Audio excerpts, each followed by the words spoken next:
باب کنس المسجد والتقاط الخرق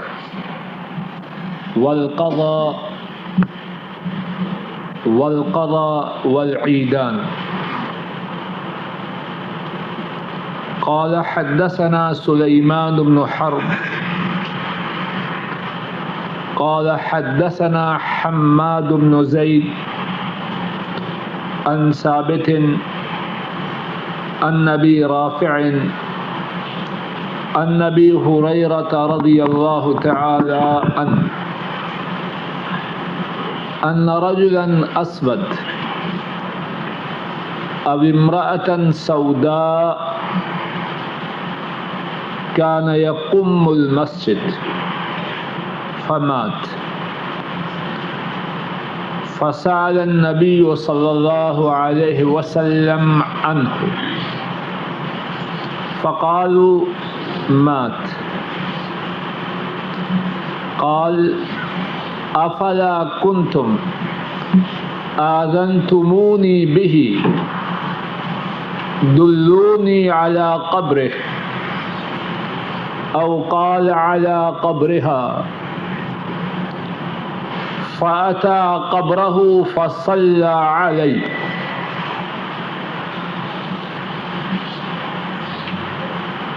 باب ہے مسجد میں جھاڑو دینے کا اور مسجد سے ٹکڑے تنکے اور لکڑیاں اٹھانے کا. امام بخاری رحمہ اللہ روایت کرتے ہیں ہم سے یہ حدیث سلیمان بن حرب نے بیان کی. سلیمان فرماتے ہیں ہم سے یہ حدیث حماد بن زید نے بیان کی اور حماد بیان کرتے ہیں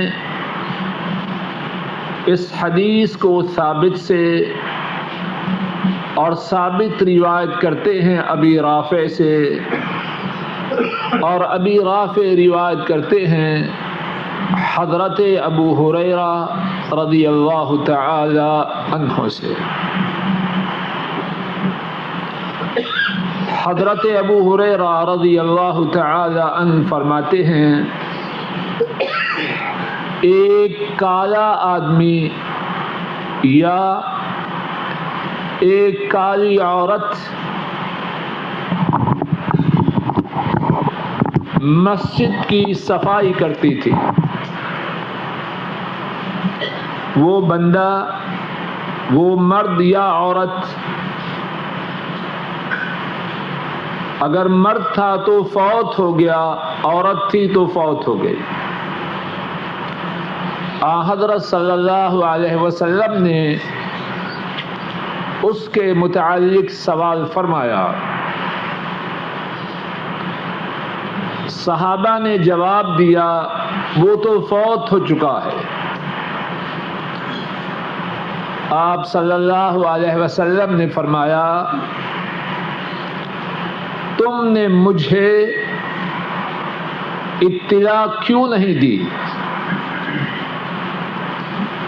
مجھے بتلاؤ اس کی قبر کہاں ہے یا اس عورت کی قبر کہاں ہے؟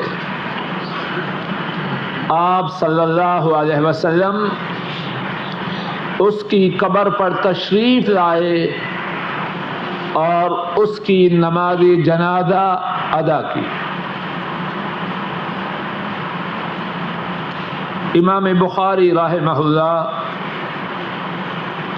اس باب میں، اس چیپٹر میں یہ بات بیان کر رہے ہیں کہ مسجد میں جھاڑو دینا، مسجد سے ٹکڑوں، تنکوں اور لکڑیوں کو چننا، اس کی کیا شان و عظمت ہے.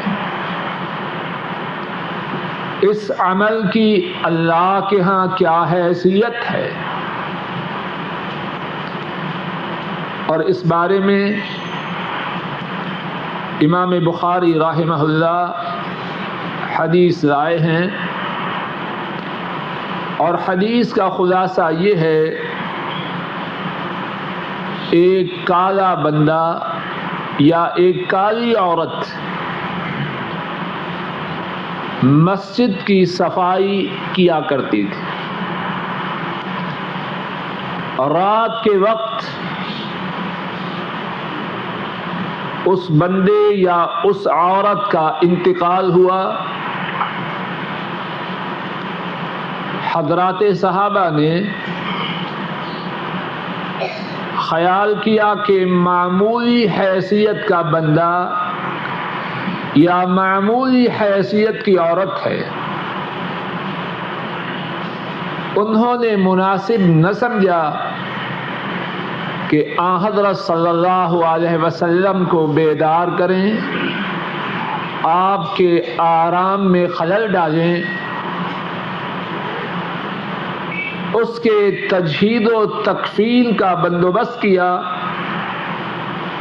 نماز جنازہ ادا کر کے دفنا دیا۔ آن حضرت صلی اللہ علیہ وسلم نے مسجد میں اس صفائی کرنے والے مرد یا اس صفائی کرنے والی عورت کو نہ دیکھا تو اس کے متعلق سوال فرمایا، کہاں ہے وہ؟ بتلایا گیا کہ وہ مرد یا وہ عورت تو فوت ہو چکی ہے، رات کے وقت وہ فوت ہوئی، ہم نے آپ کے آرام میں خلل ڈالنا مناسب نہ سمجھا اور اس کو دفنا دیا۔ آپ صلی اللہ علیہ وسلم نے فرمایا، مجھے بتلاؤ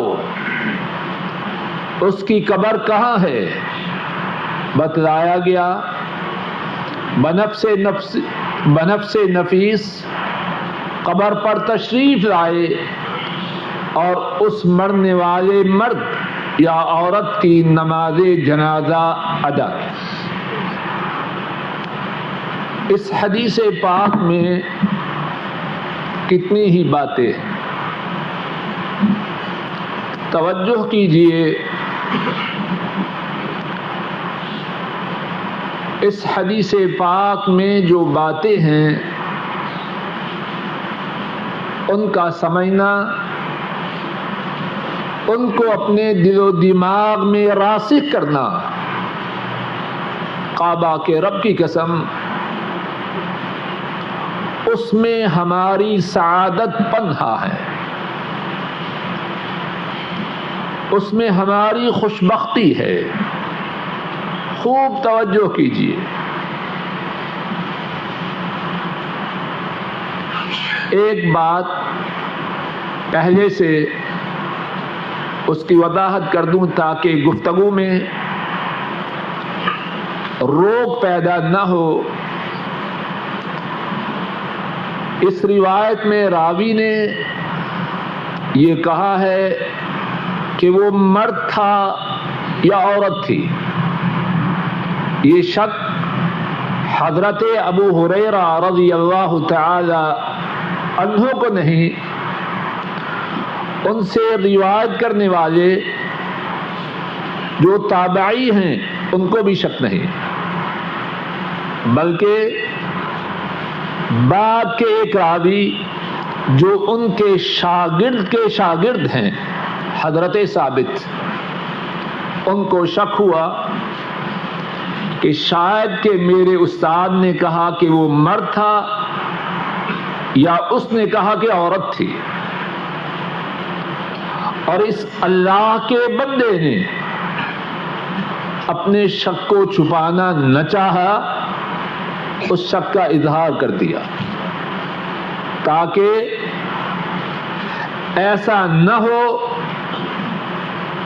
جو کہوں وہ بات درست نہ ہو تو گناہگار ہو جاؤں۔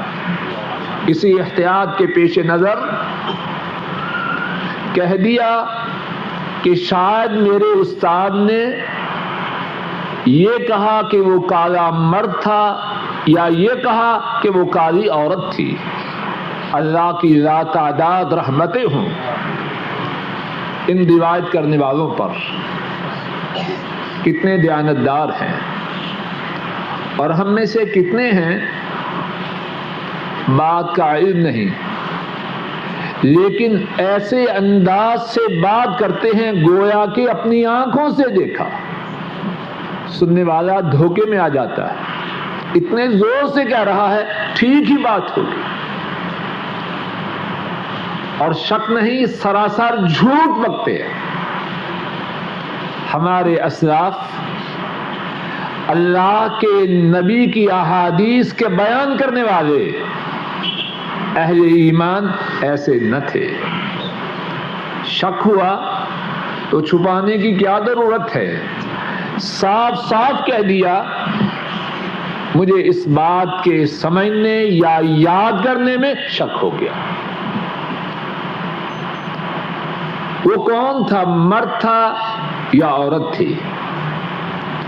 اللہ کے فضل و کرم سے دیگر روایات بغیر شک کے اس بات کا تعین کرتی ہیں کہ وہ کالی عورت تھی اور اس کا نام ام محجن تھا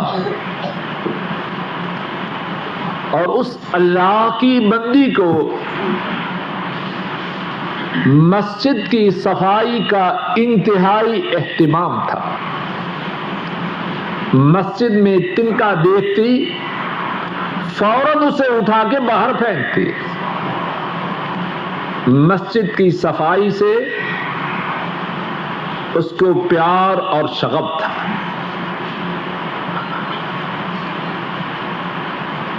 اب یہ بات سمجھ کے کہ وہ صفائی کرنے والی کالی عورت تھی، اس حدیث پاک میں جو باتیں ہیں اللہ کی توفیق سے ایک ایک کر کے بیان کرنے کی کوشش کرتا. پہلی بات یہ ہے کہ اس کالی عورت کی جس کو مسجد کی صفائی سے شغف تھا، جس کو مسجد کی صفائی سے محبت تھی، اس کی شان و عظمت کتنی زیادہ ہے. بظاہر کسی امیر گھرانے کی نہ تھی، حسب و نسب والی نہ تھی، اسی لیے تو عام مسلمانوں نے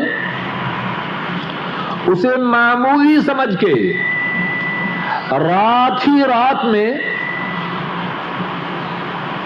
اس کے کفن اور جنازے کا بندوبست کر کے رات ہی رات میں دفن کر دیا. ظاہراً مقام و مرتبہ والی نہ تھی، نہ مال کے اعتبار سے نہ حسب و نسب کے اعتبار سے، لیکن عرش والے رب کے حبیب کے ہاں اس کی کتنی شان ہے. اور اس کی شان آپ کی کتنی ہی باتوں سے ٹپکتی ہے. پہلی بات، وہ کالی صفائی کرنے والی عورت نظر نہ آئی. سید ولد آدم، سید ولد آدم، سید الکونین صلی اللہ علیہ وسلم دریافت کرتے ہیں وہ کالی مائی کہاں ہے. میرے اور آپ کے متعلق وہ پوچھے جس کی جیب میں نوٹ زیادہ ہوں یا جس کا منصب ہم سے بڑا ہو، کتنے خوش ہوتے ہیں. اور اس کالی مائی کے متعلق کون پوچھ رہا ہے؟ اللہ کی ساری خدائی میں اللہ کے بعد جن کا مقام و مرتبہ سب سے بلند و بالا ہے، وہ سوال کر رہے ہیں کالی مائی کہاں ہے. اس کی حیثیت ہے، اس کا مقام ہے، اس کا سٹیٹس ہے مدینے والے کی نگاہوں میں۔ دوسری بات، جب بتلایا گیا کہ وہ کالی مائی تو فوت ہو چکی ہے، فرمایا افلا آذنتمونی بہ، وہ فوت ہو چکی ہے، تم نے مجھے اطلاع کیوں نہ دی؟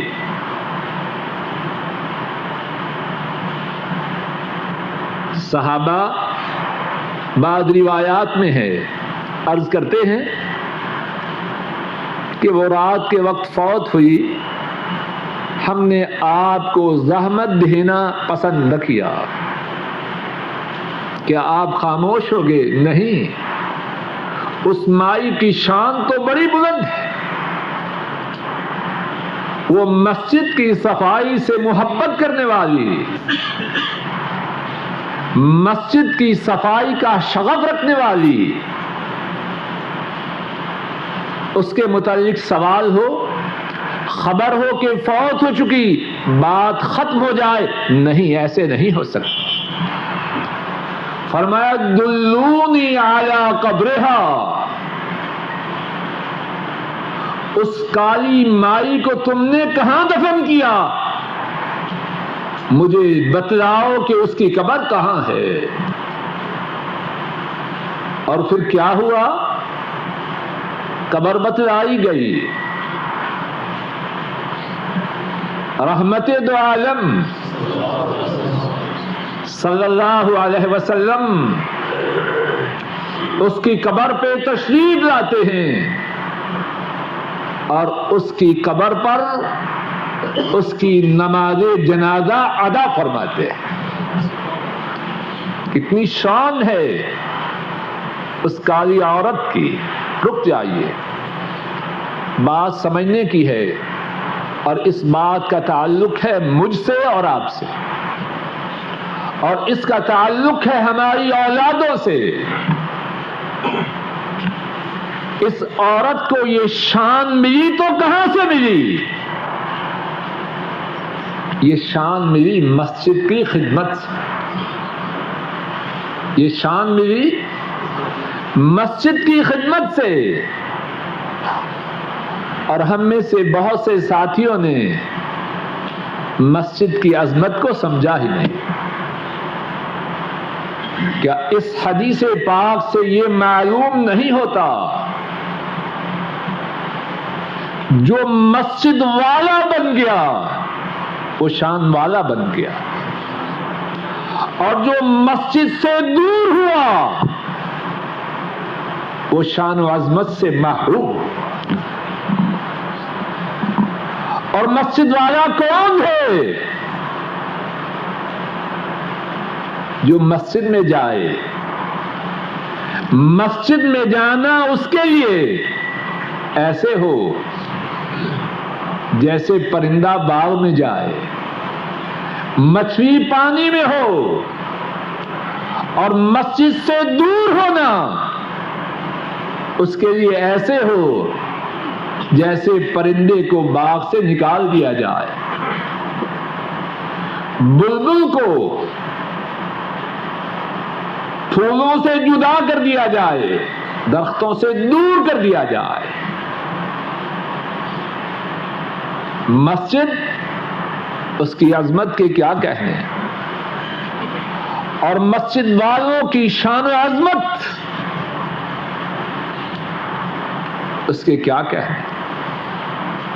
اللہ کی رحمتیں ہوں ہمارے نبی مکرم صلی اللہ علیہ وسلم پر، انہوں نے امت کو مسجد کی شان و عظمت سمجھانے میں کوئی کسر اٹھا نہیں رکھی۔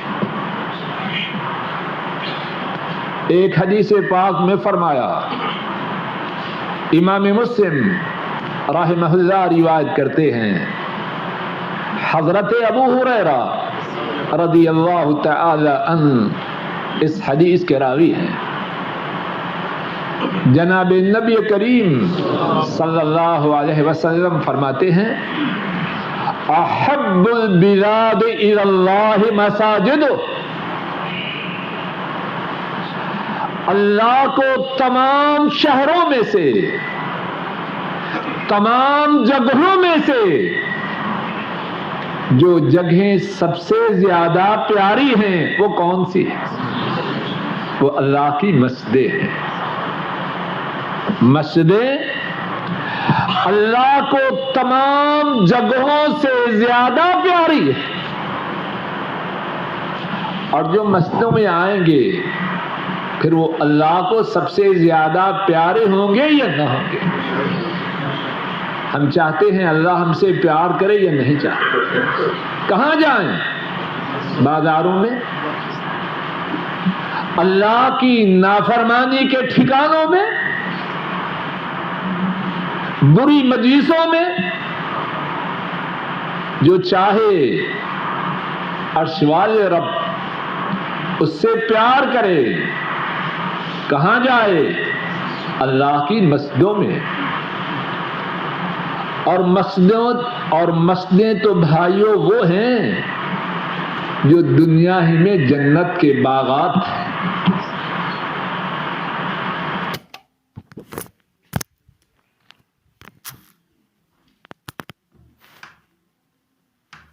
ترمذی رحمہ اللہ روایت کرتے ہیں، حضرت ابو ہریرہ رضی اللہ تعالی عنہ وہ اس حدیث کے راوی ہیں۔ جناب نبی کریم صلی اللہ علیہ وسلم فرماتے ہیں، اذا مررتم بریاض الجنت فارتعوا، لوگو جب تمہارا گزر جنت کے باغوں میں سے ہو تو ان باغوں میں سے میووں کو کھایا کرو۔ اذا مررتم بریاض الجنت فارتعوا، جب تمہارا گزر جنت کے باغات میں سے ہو ان باغات سے کھایا کرو۔ صحابہ عرض کرتے ہیں، یا رسول اللہ صلی اللہ علیہ وسلم وما ریاض الجنہ، جنت کے باغات کیا ہیں؟ فرمایا المساجد، جنت کے باغات دنیا میں اللہ کی مسجدیں ہیں۔ غم آئے، دکھ آئے، مصیبت آئے، پریشانی آئے، کہاں جائیں؟ جنت کے باغ میں۔ اور جب جنت کے باغ میں چلے جائیں، اگر اس باغ کے آداب صحیح معنوں میں ان کو ملحوظ رکھا جائے، اطمینان و سکون ملے گا یا نہ ملے گا؟ ہم نے اپنے سکھ کی باتوں کو جانا ہی نہیں۔ خوب توجہ کیجیے، ہماری توجہات صحیح سمت پہ نہیں، ہماری سوچ اس کا انداز غلط ہے، ہمارا ٹارگٹ تیرا۔ اذا مررتم بریاض الجنت فارتعوا، جب جنت کے باغوں سے گزرو، جنت کے باغوں سے گزرو تو میووں کو کھایا کرو۔ صحابہ عرض کرتے ہیں، جنت کے باغات کیا ہیں؟ فرمایا مسجد۔ صحابہ عرض کرتے ہیں، وَمَرَّتَعُ فِيهَا، ان باغات میں میووں کا کھانا وہ کیسے ہے؟ آپ صلی اللہ علیہ وسلم نے فرمایا، سبحان اللہ والحمد للہ ولا الہ الا اللہ واللہ اکبر۔ مسجد میں آ کے سبحان اللہ کہنا، الحمد للہ کہنا، لا الہ الا اللہ کہنا، اللہ اکبر کہنا، یہ دنیا ہی میں جنت کے باغات میں سے میووں کا کھانا، کتنی محرومی ہے ہماری، ہم مسجد سے دور رہے۔ ساتھیو، مسجد تو وہ ہے کہ جس کا دل مسجد کے ساتھ لٹک گیا، مسجد کے ساتھ اٹک گیا، کل قیامت کے دن جبکہ سورج انتہائی قریب ہوگا، لوگ اپنے اعمال کے بقدر اپنے پسینوں میں ڈوبے ہوں گے اور اللہ کے عرش کے سوا اور کوئی سایہ نہ ہوگا۔ 7 اقسام کے لوگوں کو اللہ کے عرش کا سایہ نصیب ہوگا، اور ان 7 میں سے ایک وہ ہوگا وَرَجُلٌ قَلْبُهُ مُعَلَّقٌ بِالْمَسَاجِدِ، وہ بندہ کہ اس کا دل مسجدوں سے لٹکا ہوا، اٹکا ہوا، مسجد سے نکل جائے، جب تک واپس نہ آئے مسجد کی طرف آنے کے لیے مضطرب ہے۔ ہماری کیفیت کیا ہے؟ ہم میں سے بہت سے ساتھیوں کا معاملہ کیا اس کے برعکس نہیں؟ گپوں کی مجلس میں ہے، اگر مسجد میں چلے بھی گئے تو توجہ کس طرف ہے؟ ہر آدمی اپنا اپنا جائزہ لے، سب کے لیے بات ہے، میرے لیے بھی، آپ کے لیے۔ کہاں دل لٹکا ہوا ہے؟ فوراً مسجد سے نکلیں اور گپوں کی مسجد میں جا کے اپنا بیڑا غرق کریں۔ کاروبار میں ہے تو توجہ ہے کب امام قرات ختم کرے،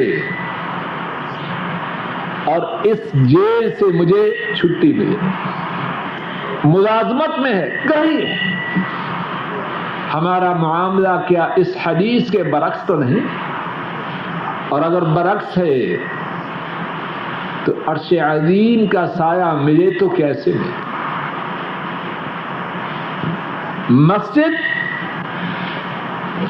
مسجد کی طرف جو قدم اٹھائے، اللہ ان قدموں کی وجہ سے اس کے گناہوں کو معاف کرتے، اس کے درجوں کو بلند و بالا کرتے۔ صحیح مسلم میں ہے، حضرت ابو ہریرہ رضی اللہ تعالی عنہ وہ بیان کرتے ہیں، رسول کریم صلی اللہ علیہ وسلم نے فرمایا، الا ادلکم علی ما یمحو اللہ بہ الخطایا ویرفع بہ الدرجات، ساتھیو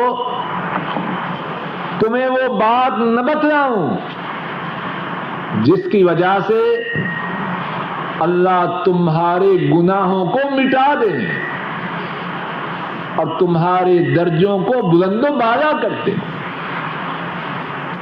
ساتھی عرض کرتے ہیں، قالوا بلا یا رسول اللہ صلی اللہ علیہ وسلم، انہوں نے عرض کی ہمیں ضرور بتائیے۔ آپ فرماتے ہیں، اسباغ الوضوء علی المکارہ وکثرۃ الخطا الی المساجد وانتظار الصلاۃ بعد الصلاۃ فذلکم الرباط، فرمایا جو شخص 3 کام کرے اللہ اس کے گناہوں کو مٹا دے اور اس کے درجوں کو بلند و بالا کرے۔ کیا ہے وہ 3 کام؟ نمبر 1، جب دل نہ مانے پورا وضو کرے۔ نمبر 2، بہت سے قدم چل کے مسجد کی طرف جائے۔ نمبر 3، ایک نماز کے بعد دوسری نماز کا انتظار کرے، اور فرمایا جو شخص یہ 3 اعمال کرے وہ ایسے ہے جیسے اسلامی سرحدوں کی چوکیداری کر رہا ہو، جیسے اسلامی سرحدوں کی چوکیداری کر رہا۔ مسجد، اس کی شان و عظمت کے کیا کہنے، جو تاریکی میں، اندھیرے میں، عشاء کی نماز کے دن جب تاریکیاں ہوں گی، اندھیرے ہوں گے، اللہ اسے مسجد کی طرف آنے کی وجہ سے نور عطا فرمائے۔ امام ابو داؤد رحمہ اللہ روایت کرتے ہیں، حضرت بریدہ رضی اللہ تعالی عنہ اس حدیث کے راوی ہیں، رسول کریم صلی اللہ علیہ وسلم فرماتے ہیں، بشر المشائین، بشر المشائین فی الظلم الى المساجد بالنور التام یوم القیامہ۔ جو لوگ تاریکیوں میں، اندھیروں میں مسجدوں کی طرف آتے ہیں، انہیں کل قیامت کے دن پورے نور کے ملنے کی بشارت دے دی۔ کتنی شان ہے مسجد کی، اور کتنی عظمت ہے مسجد کی طرف آنے والوں کی۔ مسجد تو وہ ہے جو اپنے گھر میں پاک صاف ہو جائے، فرض نماز جماعت کے لیے ادا کرنے کی غرض سے مسجد کی طرف روانہ ہو جائے،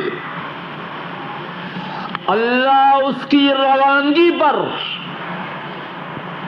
اسے اتنا ثواب عطا فرماتے ہیں جتنا ثواب اس شخص کو ملتا ہے جو احرام باندھ کر بیت اللہ کی طرف روانہ ہوتا۔ امام ابو داؤد رحمہ اللہ روایت کرتے ہیں، حضرت بریدہ رضی اللہ تعالی عنہ اس حدیث کے راوی ہیں، اور رسول کریم صلی اللہ علیہ وسلم فرماتے ہیں، من خرج من بیتہ متطہرا الى صلاة مکتوبہ فأجرہ کأجر الحاج المحرم او کما قال صلی اللہ علیہ وسلم۔ ارشاد فرمایا، جو پاک صاف ہو کر فرض نماز کی ادائیگی کے لیے مسجد کی طرف روانہ ہو، اللہ اسے اتنا ثواب عطا فرماتے ہیں جس طرح کوئی شخص حج کی ادائیگی کے لیے احرام باندھ کر بیت اللہ کی طرف روانہ ہو۔ اور یہ ثواب ہے مسجد کی طرف روانگی کا، ابھی پہنچا نہیں۔ مسجد کی عظمت کے کیا کہیں، اور جو مسجد میں پہنچ جائے، بند کر دو، اور جو مسجد میں پہنچ جائے پھر وہ کون ہے؟ کعبہ کے رب کی قسم، اگر میرے اور آپ کے دل و دماغ میں یہ بات اتر جائے، مسجدوں سے ہماری دوری ختم ہو جائے۔ مسجد میں آنے والا کون ہے؟ آئیے مدینے والے سے صلی اللہ علیہ وسلم اس شخص کے متعلق سنتے ہیں کہ مسجد میں آنے والا کون ہے۔ امام طبرانی روایت کرتے ہیں، حضرت سلمان رضی اللہ تعالی عنہ وہ اس حدیث کے راوی ہیں، آپ صلی اللہ علیہ وسلم نے فرمایا من توضأ فی بیتہ فاحسن الوضوء ثم اتى المسجد فهو زائر اللہ وحق علی المزور ان یکرم الزائر. ارشاد فرمایا جو اپنے گھر میں وضو کرے اور اچھا وضو کرے اور پھر مسجد میں آ جائے، وہ کون ہے؟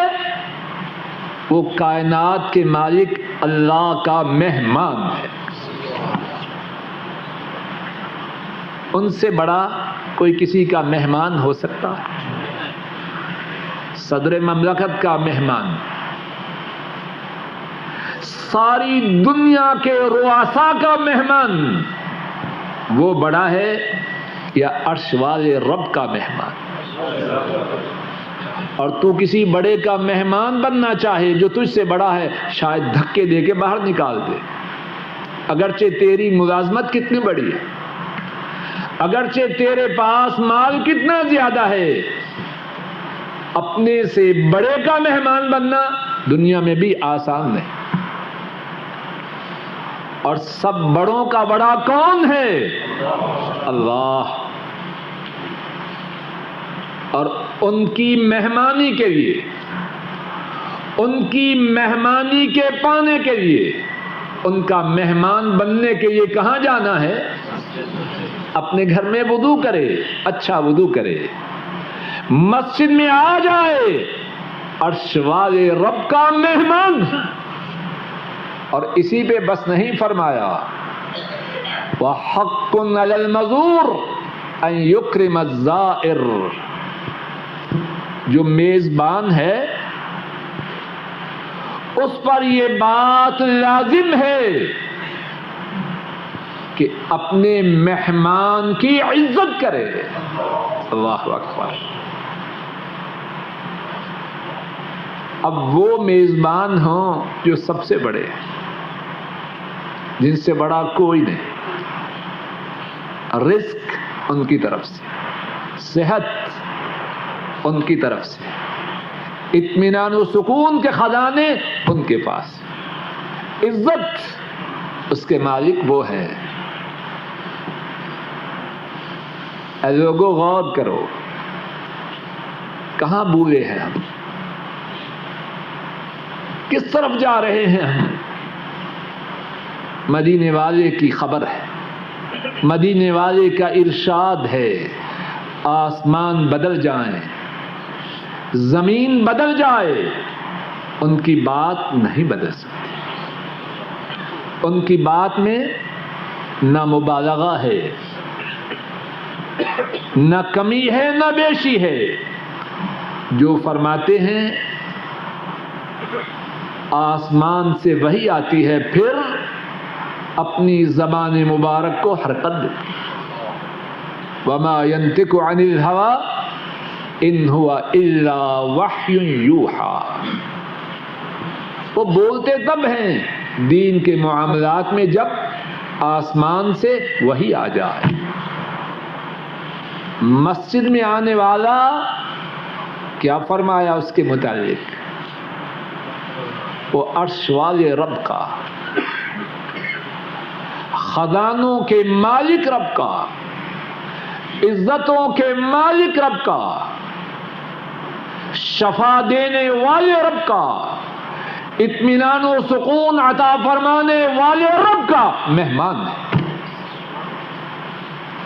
اور انہوں نے اپنے ذمے کیا بات لی ہے؟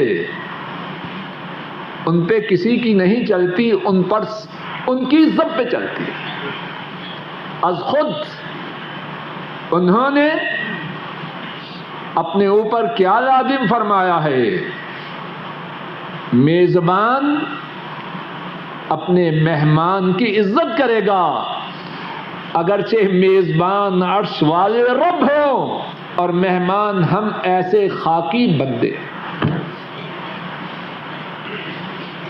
مسجد، اللہ اکبر، اس کی شان و عظمت کے کیا کہنے. مسجد میں آ کے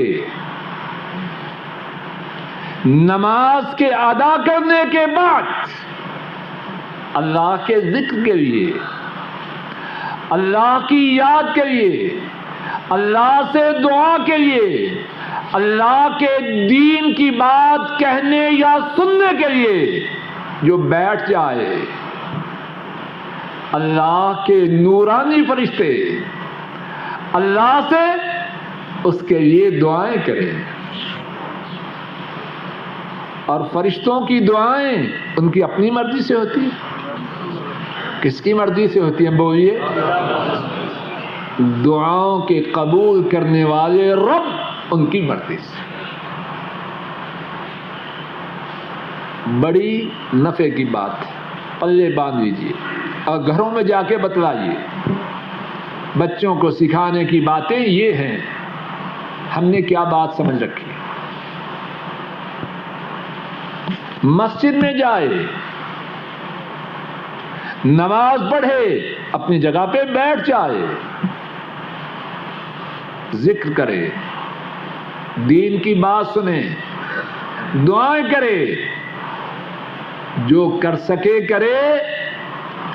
اللہ کے نورانی فرشتے جب تک وہ اپنی نماز کی جگہ پہ باوضو بیٹھا ہے وہ اس کے لیے دعائیں کر رہے ہیں۔ اللہم اغفر لہ، اللہم ارحم۔ اے اللہ، تیرا یہ غلام، تیرا یہ بندہ نماز سے فارغ ہو کر بھی تیرے گھر میں بیٹھا ہے، اس کے گناہوں کو معاف فرما، اس پر اپنی رحمتیں نازل فرما۔ امام بخاری رحمہ اللہ روایت کرتے ہیں، حضرت ابو ہریرہ رضی اللہ تعالی عنہ، وہ اس حدیث کے راوی ہیں، رسول کریم صلی اللہ علیہ وسلم فرماتے ہیں، ان الملائکہ تصلی علی احدکم ما دام فی مصلاہ الذی صلی فیہ تقول اللہم اغفر لہ اللہم ارحم۔ ارشاد فرمایا نبی کریم صلی اللہ علیہ وسلم نے، جب تک بندہ باوضو نماز سے فارغ ہو کر مسجد ہی میں اپنی جگہ پہ بیٹھا رہے، اللہ کے فرشتے اس کے لیے دعائیں کرتے ہیں، اے اللہ اپنے اس بندے کے گناہوں کو معاف فرما، اے اللہ اس پہ اپنی نظر کرم فرما، اس پر اپنی رحمتوں کو نازل فرما۔ چاہتے ہیں ہم فرشتوں کی دعاؤں کے حاصل کرنے کو یا نہیں؟ بولیے، ہاتھ کھڑے کریں جو چاہتے ہیں۔ بڑی آہستگی سے اور کمزوری سے کھڑے کرتے ہیں۔ اب کتنے ہیں جو نماز کے بعد مسجد میں بیٹھتے ایسے ہیں جیسے مسجد میں کیڑیاں ہوں، کھا جائیں گے اگر بیٹھے۔ اب بیٹھیں گے، سب ساتھیوں نے ہاتھ نہیں کھڑے کیے، شاید کچھ کے اب بیٹھیں گے مسجد میں کہ نہیں؟ جتنی دعائیں فرشتوں کی زیادہ چاہیں اتنی جلدی بھاگیں یا اتنا زیادہ بیٹھیں؟ زور سے بولیں۔ جو فرشتوں کی دعاؤں کو حاصل کرنا چاہے گا وہ نکلے گا تو مجبوری سے نکلے گا، چاہے گا وقت مل جائے اور بیٹھوں۔ اور وہ شخص جو اپنا دل مسجد سے جوڑ لے، اس کا دل مسجد سے اٹک جائے، لٹک جائے، فارغ ہو تو باغم بھاگ مسجد میں پہنچ جائے۔ ہماری گفتگو کا یہ مقصد نہیں کہ صبح ساتھی ملازمت پہ نہ جائیں اور کہیں رات کو درس سنا ہے ملازمت پہ کیا جائے، یہ مقصد نہیں، اور نہ ہی اسلام کی اس میں اجازت ہے۔ رزق حلال کی مناسب کوشش کرے، یہ نہیں کہ 20 گھنٹے ڈیوٹی دے رہا اور کیا رزق حلال ہے یہ بھی عبادت، یہ کوئی نہیں۔ رزق حلال کے لیے مناسب کوشش کرے اور پھر اس کے بعد مسجد سے اپنا تعلق خوب استوار کرے۔ پھر پتہ ہے کیا ہے؟ امام حناد بن سری رحمہ اللہ روایت کرتے ہیں، حضرت ابو الدرداء رضی اللہ تعالی عنہ اپنے بیٹے کو سمجھا رہے، رک جائیے ہم بھی سمجھاتے ہیں، ٹیلی فون ہو رہے ہیں، فیکسے جا رہے ہیں، سمجھانے کے لمبے لمبے لیکچر دیے جا رہے ہیں، غور کریں اس سمجھانے میں کبھی مسجد کی بات بھی ہے؟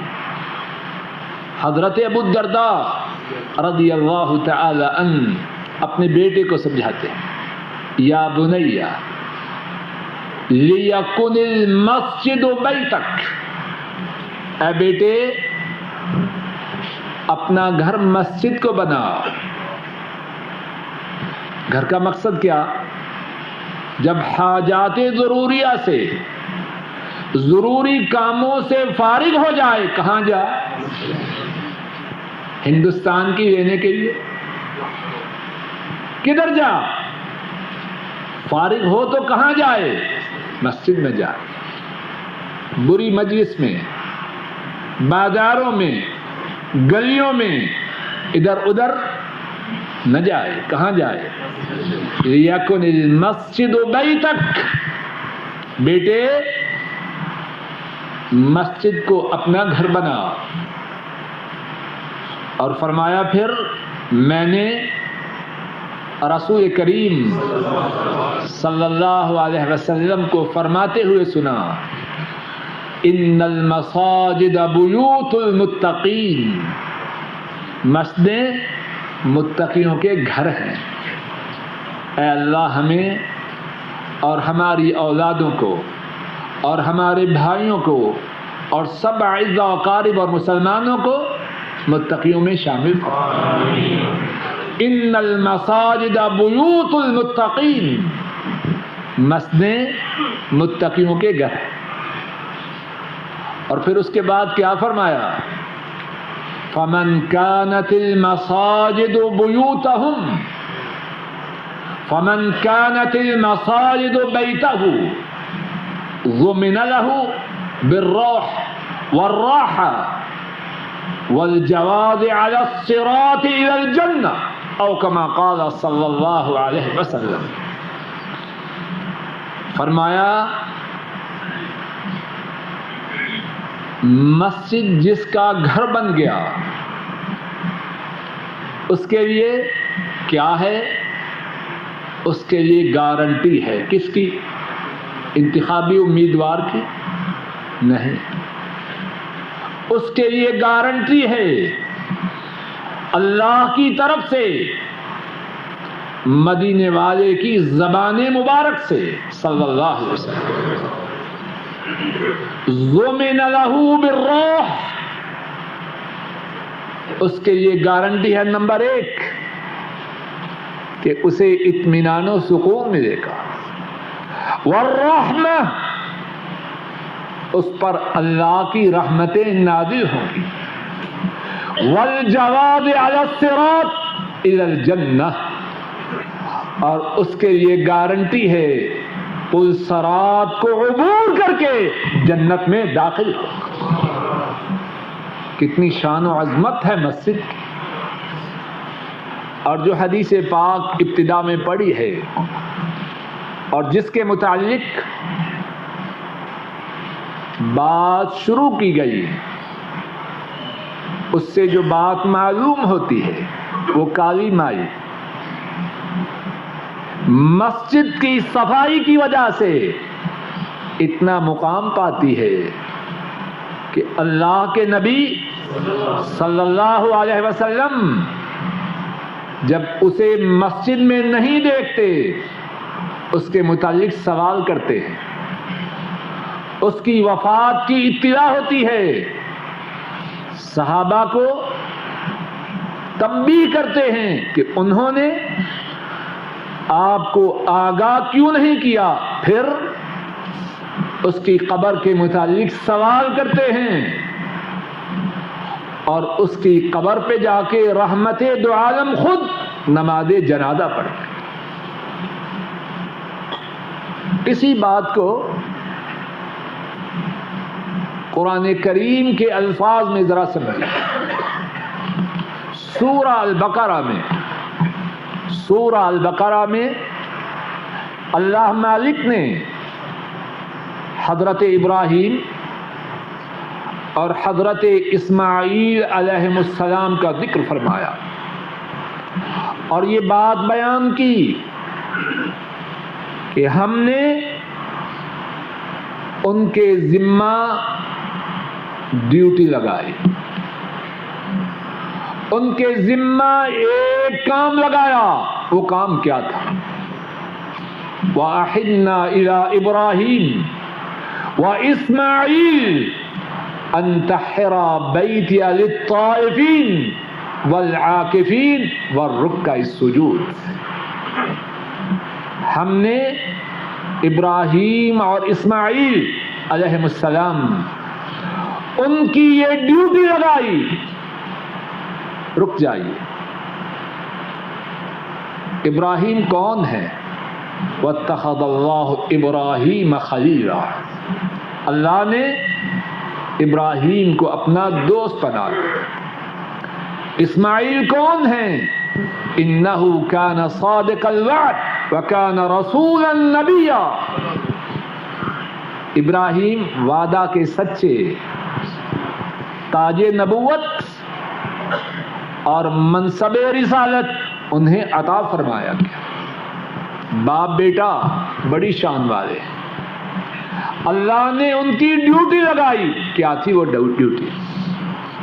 وَأَحِدْنَا إِلَىٰ إِبْرَاهِيمَ وَإِسْمَاعِيلَ أَن طَهِّرَا بَيْتِيَ لِلطَّائِفِينَ وَالْعَاكِفِينَ وَالرُّكَّعِ السُّجُودِ۔ تم دونوں باپ بیٹا میرے گھر کو صاف کرو، طواف کرنے والوں کے لیے، اعتکاف بیٹھنے والوں کے لیے، رکوع اور سجدہ کرنے والوں کے لیے۔ مسجد، اس کی ستھرائی، اس کی صفائی کی ذمہ داری اللہ نے مقرر کی ابراہیم و اسماعیل کی۔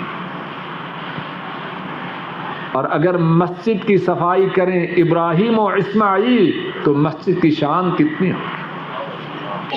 اور رک جائیے، اور پھر جو مسجد میں آنے والا ہے اور مسجد میں آ کے اپنے رب کے روبرو سجدہ ریز ہونے والا ہے، اس کی شان کے کیا کہیں۔ اللہ مالک اپنے فضل و کرم سے کہنے والے کو اور سب سننے والوں کو مسجد کی شان و عظمت کو پہچاننے کی توفیق عطا فرمائے، اور اللہ مالک اپنے فضل و کرم سے کہنے والے کو، سب سننے والوں کو، ہماری اولادوں کو، ہمارے بھائیوں کو، ہمارے اعزاء و اقارب کو، سارے مسلمانوں کو مسجدوں کی عظمت کو سمجھنے کی توفیق عطا فرمائے، اور ہم سب کو مسجدوں والوں میں شامل فرمائے۔ اور مسجدوں والوں کی جو شان و عظمت ہے، اللہ مالک اپنے فضل و کرم سے ہم ناکاروں اور نالائقوں کے نصیب میں فرمائے۔ کیا بوڑھی عورت کسی غیر محرم کے ساتھ حج یا عمرہ کی ادائیگی کے لیے آ سکتی ہے؟